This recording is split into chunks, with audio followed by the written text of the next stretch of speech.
I was just seeing how hard I could blow. Turns out quite hard. All right, on the weekend, I saw Hard. It's one of the worst films I've ever seen. And I'm not going to give you guys a cock and bull story about how like, oh, I actually went in with an open mind. I always try and give cinema a chance. I went in ready to rag on this. I knew it would be bad. I didn't think it would be this fundamentally awful. This is genuinely one of the worst films I've ever seen, and a big contributing factor to that is Rebel Wilson. Her performance in this movie is strange and perplexing and genuinely off-putting. Come up, I just have to go. What? Sam? Genuinely off-putting. But let's just get straight into it, all right? So the basic setup for Hard is that Rebel Wilson is playing a spy, all right? And she's also been selected to be a maid of honor for her best friend. But she can't be a good maid of honor because she needs to keep running off and doing spy work.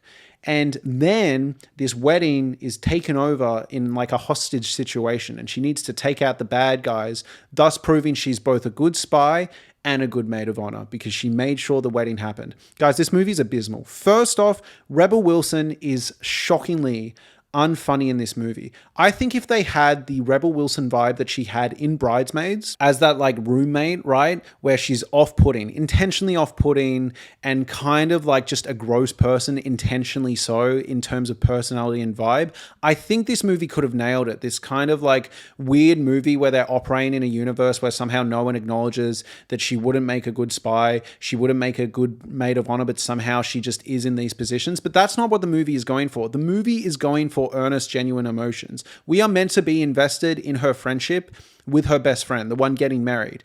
And you are not invested at all. You get 10 seconds at the start of essentially childhood pictures that are just two random blonde girls. And now you need to believe that that's Rebel Wilson and the woman getting married. But the big thing here is you do not see Rebel Wilson once be a good friend. The whole tension of this movie is meant to be like, oh, I'm trying to be a maid of honor, but like I need to save the world. But Rebel Wilson doesn't seem to care in the slightest that she's missing out on her best friend's wedding. Come up, I just have to go. Bad, it was just crazy work emergency. And she's constantly seen there like, you know, it's kind of a shame, but she'll be fine without me. And then when she shows up to her maid of honor duties, she just shit talks the whole thing. Preparations. I tried to get the right flowers for everybody. I think there's something wrong with my flowers. They're clearly going for that Bridesmaids vibe. You know, in Bridesmaids, Kristen Wiig's character really doesn't like Rose Byrne. And she doesn't like Rose Byrne because Rose Byrne is perfect. She is kind of good at everything. The dynamic is so well done because you can't exactly describe Rose Byrne as a bad person, and you can't exactly describe Kristen Wiig as a bad person, but you get why they rub each other the wrong way because they both have something the other one doesn't have. And it's a relatable dynamic. Kristen Wiig is clearly framed as the underdog, whereas with Rebel Wilson, I don't know what they were going for here. I couldn't tell if we were meant to view her as a clumsy idiot, as a nasty person, or someone we should be having empathy for, and I don't think the movie knows either. It's the type of movie with jokes that are so bad that if you heard someone next to you laugh, if you were with someone that laughed at this movie, you would actually be like, dude, really? Really? I thought better of you. I look like the dancing girl emoji. Earned a solid 16% on Rotten Tomatoes, and it hasn't even cracked $1 million. I was in a completely empty theater, minus one poor old woman in the front row who I don't think even made a murmur the whole movie. The editing here feels like it's done in iMovie. It's one of those weird nightmarish movies where you can see what it's going for, but just something doesn't feel right. You know, they'll have sequences where it's meant to be them hitting the town, walking together, having a good time, and it feels less than a Netflix movie. It just feels like amateur. It feels like a student film, but you'll watch it with Oscar Academy Award winner Davine Joy Randolph, who, by the way, would have been the perfect lead for this movie.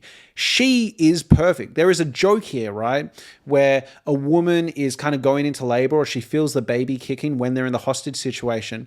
And Davine Joy Randolph goes, oh, do you want me to sing to the baby? Do you want me to, you know, do that thing I do where I sing to the baby to calm it down? And then she starts singing my neck, my back, my pussy, and my crack. It's a funny joke, and it's delivered in such a way where I'm like, she should have been the lead. All right, because this would be funny. Her being a spy and like somehow pulling these things off like Naked Gun style where it shouldn't work, but it does, similar to that baby joke, would have been perfect. But what we get instead is Rebel Wilson being the single most unlikable person on the planet. I do genuinely agree with this Letterboxd review talking about the idea that this movie must have been written with a larger Rebel Wilson in mind. I think we were meant to find her an endearing underdog who is kind of like beat down by the world that doesn't accept her for her looks, or you're meant to be laughing at the absurdity of someone who is built like that somehow doing backflips and like beating people up efficiently. But what we get is someone who does actually look like they could beat people up, beating people up, and just kind of low-key being nasty. There's no underdog vibe here. There's no empathy. She just comes off mean. They try set up a bridesmaids kind of beef with another bridesmaid, right, in this movie, like similar to the movie Bridesmaids, but they try and have a beef between Rebel Wilson and someone else. But instead of it landing in that way where you get Kristen Wiig's position of she can't financially afford certain things, or she feels like this woman is playing with unfair tools, it's just this moment where Rebel Wilson actually feels like she doesn't want the bride to have a good time. Like, she's genuinely just being a nasty bitch, honestly. I think there's something wrong with my flowers. And that's the biggest issue here. The movie will go for like earnest emotional moments. Meanwhile, you have Rebel Wilson delivering these lines like a fucking brick. There's a moment where Rebel Wilson is having a heart-to-heart with her best friend, and the best friend's like, oh, you know, like, why didn't you show more enthusiasm? And Rebel Wilson deadass goes, I didn't know you wanted me here. Like, she's terrible in this movie. There's a moment where a grandma comes up to Rebel Wilson and goes like, oh, you're all alone. And Rebel Wilson goes, it's okay, I've got my support boobs. It's just such a non-committal performance. And that's what you needed in this movie. You needed to lean into absurdity. There are also jokes that I don't want to be like nitpicky, but just needed more time in the oven. There's a moment where a grandma comes up and she starts talking about the fact that she's allergic to latex. So it's impossible for her to have safe sex. And I'm sorry, like, that needed more time in the oven. There could have been a good joke there, but it's like, non-latex condoms have existed for ages. This grandma would know that. There's no way she's been dealing with this dilemma and has just gone, yep, no safe sex for me. I'm like, come on. You know, it's jokes like that where it's like, I can kind of see what you were going for, but no. The big thing with this movie is you actually have an okay setup here for both drama and comedy. You know, you could have had a really interesting movie where she's trying to be a good bridesmaid and then she gets pulled away by the spy thing, but we don't see her organize one thing, plan one thing properly, or even care that much. She just shows up and shit talks the other bridesmaid who's doing all the work. And again, it's clearly going for that rivalry the bridesmaids had, like the movie Bridesmaids, but it's just completely falling on its face because frankly, Rebel Wilson is an awful person. And the movie isn't aware of that. The movie wants us to really care. And then out of nowhere, right? Literally out of nowhere, we've had barely any time with Rebel Wilson and the bride. All right. And we definitely have had like no time with the bride and her husband. At a certain point, Rebel Wilson goes up to the bride and is like, babe, I know you. You don't want to get married to this guy, all right? I know you. You're not happy. And the bride goes, no, I am. I'm like obviously just like a little nervous because it's a big event, but like I am. And I was sitting there being like, are we meant to be on her side? This is coming out of literally nowhere. We have not seen one sign that she is correct in this moment. And we also haven't seen any sign in the opposite direction, right? Like I am completely impartial in this scene. I don't know who is lying to who. I don't know who has misread a situation. I don't know anything about the woman getting married or the relationship. I don't know anything about Rebel Wilson. I'm just sitting there watching this movie being like, what are you doing with my time? Also, poor Davine Joy Randolph. Can I just say, she literally won an Oscar last year for The Holdovers. Huge. And now she's in Brideheart. I actually think it's an unfair, cruel joke. And I genuinely think this movie could have been retooled with her as the lead and it would have passed the vibe check 100% because she can do sarcastic and dry and simultaneously not caring but also being a warm person. Throughout this movie, she does it really well. Again, that joke where she sings to the baby, my neck, my back, my pussy, and my crack works. And that movie, that vibe should have been the whole movie. But instead we have Rebel Wilson clearly not giving a shit, frankly. And I don't know why she's here if she doesn't give a shit. And at a certain point, they clearly ran out of budget or ideas. I'm actually not sure because you spend about 40 minutes, maybe even longer, just in the hostage room. Literally just in the hostage room with terrible written jokes, terrible dialogue, waiting for something to happen. You're literally just hanging out with the hostages and occasionally Rebel Wilson will like poke her head around the corner and be like, what are we doing? I can't stress this enough. Rebel Wilson did not want to be here. She does not give a shit. So we shouldn't care, right? There's this moment that could have been a good joke where she's in a red dress and she goes, oh, I look like the dance emoji. Now, we all know what the dance emoji looks like, right? I'll flash it here, right? If you're going to do an impersonation of the dance emoji, you would at least face sideways. We all know it's looking that way, right? You go like that or whatever it is, right? Rebel Wilson goes, I look like the dance emoji. What are we doing? I look like the dancing girl emoji. That could have been a good side gag. It could have been a good side gag in either direction. She could have tried and done a terrible job, and it could have been good Nathan Fielder type cringe humor, or you could have had her ace it. And I think there's a real good joke there. You could have sat there and meticulously articulated the lighting and everything to actually look exactly like the emoji. And if you were really smart, if you were Edgar Wright, you could have had her do the emoji and then transition into the actual emoji, like the literal, like someone's typing a text on a keyboard about can't wait to dance with you.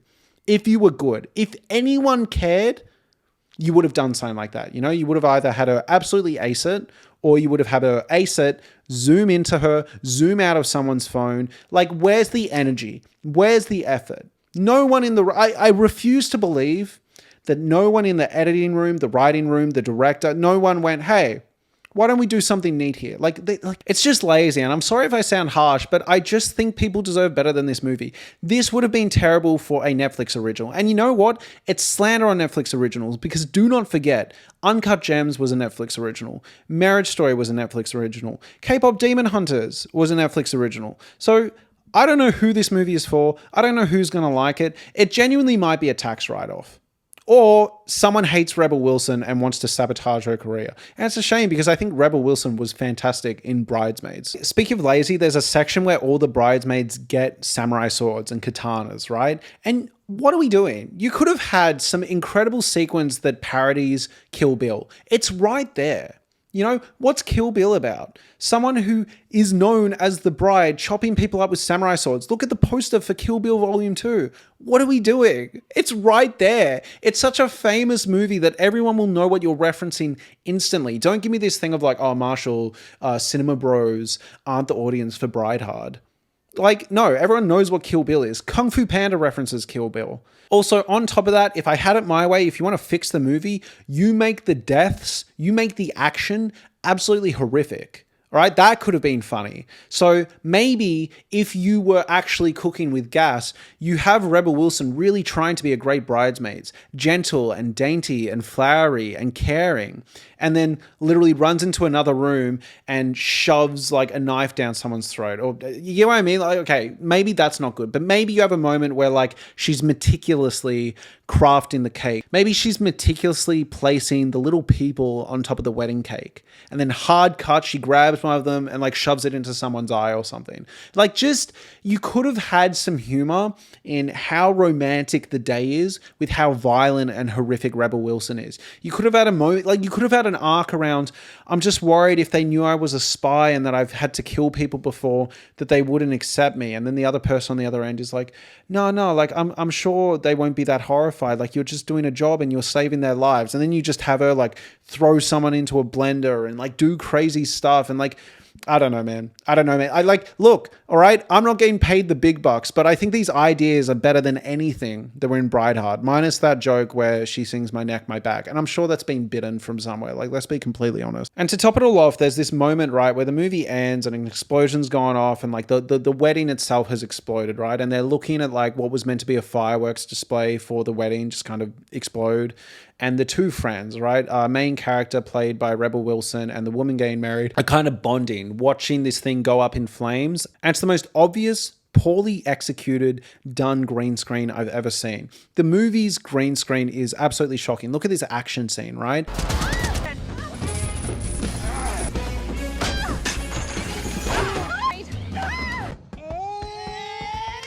And when you're watching something that is so clearly fake, it is impossible to connect with. No one cared enough to try and make it look convincing or good. So why am I going to connect with these characters? You know, like when I can clearly tell that they're not even in like a field, it's just pathetic. And it's like, and something that gives the same vibe is like before the movie started, there was an ad for like a law firm. And the ad was just, it looked like those fake AI cat videos, right? It was AI people sitting around a table with contracts. And it was so transparent that someone had just gone on to an AI engine and being like, make me an ad that is emotional and also will convince people to spend money. When I am watching something that is so full of artifice, all right, so lifeless, it completely disengages me. Who's going to hire a law firm that can't even put a little effort into advertising, you know? And similarly, who's going to enjoy Bride Hard when it can't even try, when it can't even set off a few $100s of fireworks for real? Like, what are we doing? You know, it's such a shame. And I do think action comedies can be a good genre. Anyways, thank you so much for watching, everyone. If you enjoyed this video, please consider getting a membership to this channel. I do fortnightly podcasts, talk about everything I've watched in a fortnight, both shows, movies, books, everything else. Thank you so much for considering that. Have a lovely day and subscribe. Thank you, guys.